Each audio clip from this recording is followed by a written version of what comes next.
यह कहानी एक चालाक और पैसे की लालची लड़की पर आधारित है जो पैसों के लालच में एक अमीर बूढ़े व्यक्ति से शादी कर लेती है। फिर उसकी सारी संपत्ति हड़पने के लिए वो और उसका बॉयफ्रेंड क्या क्या हरकतें करते हैं, यही हम इस कहानी में देखने वाले हैं। मूवी की शुरुआत में हम मैक्स नाम के एक युवक को देखते हैं। वो अपने जॉब इंटरव्यू देने के लिए जा रहा होता है, लेकिन जब वो वहां पहुंचता है तो उसे पता चलता है कि उसकी नौकरी किसी और को दे दी गई है क्योंकि वो थोड़ा लेट हो गया था। इसके बाद मैक्स उदास होकर सड़क पर इधर उधर भटकने लगता है। थकान और निराशा से वो सड़क के किनारे बनी एक बेंच पर बैठ जाता है। उसके पास इतने पैसे भी नहीं थे कि वो कोई होटल रूम ले सके। तभी उसके सामने से एक बूढ़ा आदमी गुजरता है जो अपनी कार लेने जा रहा होता है। अचानक एक चोर उसके पास आता है और चाकू दिखाकर उसे लूटने की कोशिश करता है, पर ठीक उसी समय मैक्स दौड़कर वहां पहुंचता है और चोर से बहादुरी से लड़ने लगता है। चोर डरकर वहां से भाग जाता है। बूढ़ा आदमी तुरंत पुलिस को फोन करता है। पुलिस आने के बाद हमें पता चलता है कि इस बूढ़े का नाम जॉर्ज है। तभी वहां एक बहुत खूबसूरत और जवान लड़की आती है। उसका नाम लिसा है और वो जॉर्ज की पत्नी है। जॉर्ज अपनी पत्नी लिसा को मैक्स से मिलवाता है और सारी घटना विस्तार से बताता है। फिर दोनों मिलकर मैक्स से अनुरोध करते हैं, आज रात का डिनर हमारे साथ कर लीजिए। मैक्स उनकी बात मान लेता है और उनके साथ उनके घर डिनर करने चला जाता है। वहां बातों बातों में जॉर्ज को पता चलता है कि मैक्स एक कार मैकेनिक है और वो यहाँ पर एक जॉब के सिलसिले में आया था, लेकिन अनफॉर्चुनेटली उसको वह जॉब नहीं मिला।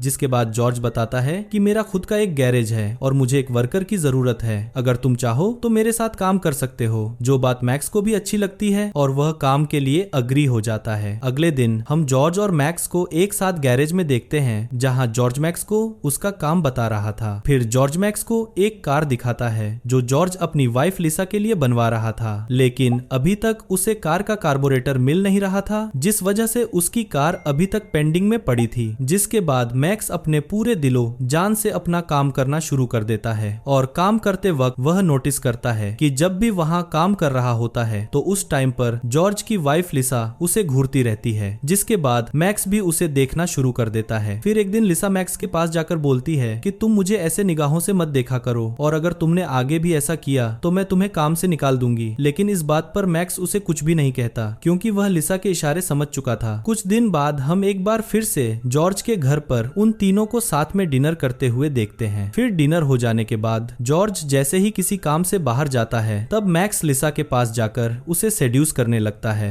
यहाँ पर लिसा मैक्स को कुछ भी नहीं कहती क्योंकि उसे भी मजा आने लगता है। इसके बाद अगले सीन में हम मैक्स को देखते हैं जो बहुत ज्यादा खुश होता है क्योंकि उसे कार का कार्बोरेटर ढूंढ लिया था। फिर जॉर्ज न्यू कार्बोरेटर लाने के लिए शहर की तरफ निकल जाता है। तभी वहाँ गैरेज में लिसा आती है और दोनों को एक बार फिर से मौका मिल जाता है, जिसके बाद दोनों वहीं पर इंटीमेट होते हैं। दूसरे दिन जॉर्ज लिसा को नई कार की चाबी सरप्राइज गिफ्ट में देता है और फिर दोनों साथ में लॉन्ग ड्राइव पर जाते हैं। शाम को फिर से हम घर पर इन तीनों को देखते हैं जो दारू पी रहे होते हैं, पर जॉर्ज के ज्यादा पीने की वजह से वो वहीं पर बेहोश हो जाता है, जिसका फायदा उठाकर ये दोनों फिर से अपने कार्यक्रम पर लग जाते हैं और अपनी प्यास बुझाते हैं। अगले दिन हम जॉर्ज और मैक्स को देखते हैं, जहाँ जॉर्ज एक जमीन दिखाकर मैक्स को कहता है, मैंने यह जमीन पहले से खरीद के रखी है क्योंकि यहाँ से एक हाईवे निकलने वाली है जिससे इस प्रॉपर्टी का आगे जाकर बहुत प्राइस बढ़ने वाला है। इससे मुझे आने वाले टाइम में बहुत फायदा होगा। इसके बाद हम मैक्स को लिसा से बात करते हुए देखते हैं, जहां मैक्स लिसा को सारी बातें बताता है, जिस पर लिसा मैक्स से जॉर्ज को मार डालने के लिए कहती है। पर मैक्स थोड़ा घबराता है, पर लिसा उसे किस करती है और कहती है कि हम दोनों के एक होने का यही रास्ता है। जिसके बाद दोनों मिलकर जॉर्ज को मारने का प्लान बनाते हैं ताकि जॉर्ज के मरने के बाद यह सारी प्रॉपर्टी उनकी हो जाए और दोनों हमेशा के लिए खुशी खुशी रह पाएं। इसके बाद हम जॉर्ज और लिसा को साथ में देखते हैं, जहां जॉर्ज लिसा के लिए उस जमीन पर एक बड़ा सा घर और पार्क बनाने की बात करता है, जिससे लिसा उसके सामने खुश होने का नाटक करती है और उसे हक करती है, जिनको नीचे खड़ा मैक्स देख रहा होता है। फिर लिसा खिड़की को बंद कर देती है, जो देखकर मैक्स को बहुत ज्यादा जलन होती है। इसके बाद सीन शिफ्ट होता है और हम जॉर्ज को उस साइड में देखते हैं जहां घर बनाने का काम चल रहा था। इधर मैक्स और लिसा साथ में इंटीमेट होते हैं। जिसके बाद दोनों जॉर्ज को एक ट्रैक्टर के नीचे दबाकर मारने का प्लान बनाते हैं, जिससे सबको यहाँ मौत एक एक्सीडेंट जैसी लगे। इसके बाद दूसरे दिन हम जॉर्ज और मैक्स को गैरेज में देखते हैं, जहां मैक्स मदद के लिए जॉर्ज को बुलाता है और वह दोनों ट्रैक्टर के नीचे काम करने लगते हैं। पर तभी प्लान के मुताबिक लिसा चुपके से आती है और जिस चेन से ट्रैक्टर बंधा हुआ था उस लीवर को खींच देती है, जिससे जॉर्ज उस ट्रैक्टर के नीचे दब जाता है और उसकी वही दर्दनाक मौत हो जाती है। पर यहाँ गलती से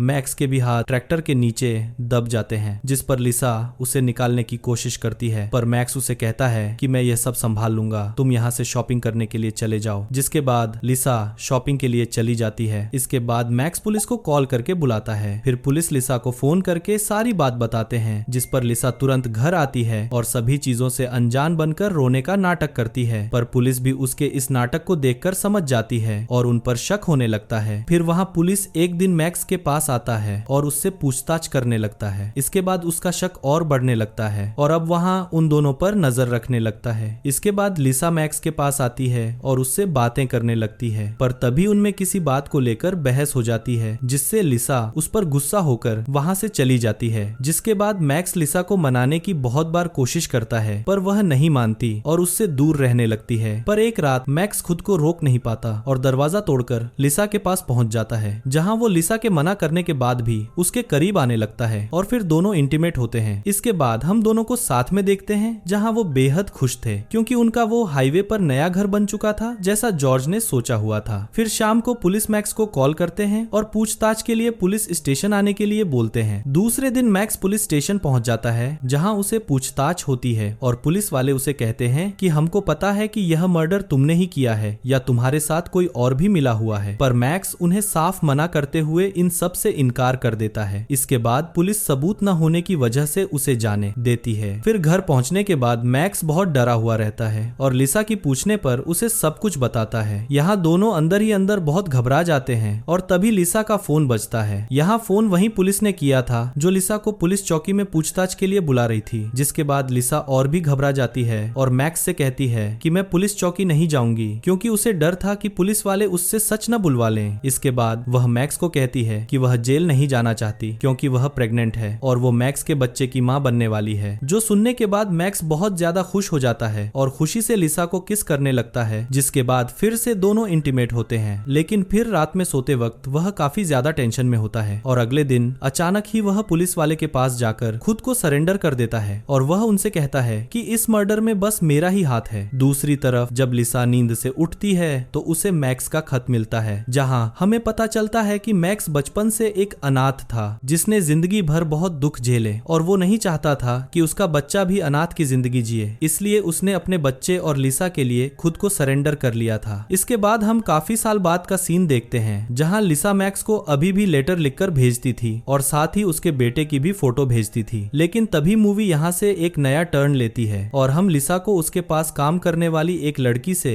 उसके बच्चे की फोटो लेते हुए देखते हैं। यह वही बच्चा है जो लिसा मैक्स को उसका बच्चा बताकर भेजती थी। इसके बाद हम लिसा के पास एक आदमी को देखते हैं। यहाँ वही आदमी होता है जिसे हमने मूवी के स्टार्टिंग सीन में देखा था और यहाँ हमें पता चलता है कि यह चोर लिसा का बॉयफ्रेंड है जो उस दिन जॉर्ज को मारने आया था, पर बीच में मैक्स के आ जाने से लिसा और उसके बॉयफ्रेंड का प्लान फेल हो गया था। जिसके बाद लिसा ने मैक्स का इस्तेमाल करके जॉर्ज को अपने रास्ते से हटा दिया था और हमें यह भी पता चलता है कि लिसा और मैक्स का कोई भी बच्चा नहीं था, यह सब लिसा का बनाया हुआ प्लान था। इसके बाद हम जेल में मैक्स को देखते हैं, जिसका आज फांसी का दिन था और उसे फांसी के लिए ले जाया जा रहा था और इधर लिसा अपने प्लानिंग में सक्सेस पाने के बाद ये सोच के खुश होती है कि आज के बाद वो पूरी तरह से आजाद हो जाएगी। और इसी के साथ यहाँ मूवी यहीं पर समाप्त होती है। और अगर आपको हमारा मूवी एक्सप्लेनेशन अच्छा लगे तो हमारे चैनल को लाइक, शेयर एंड सब्सक्राइब जरूर कीजिएगा। मिलते हैं नेक्स्ट वीडियो में, तब तक के लिए धन्यवाद।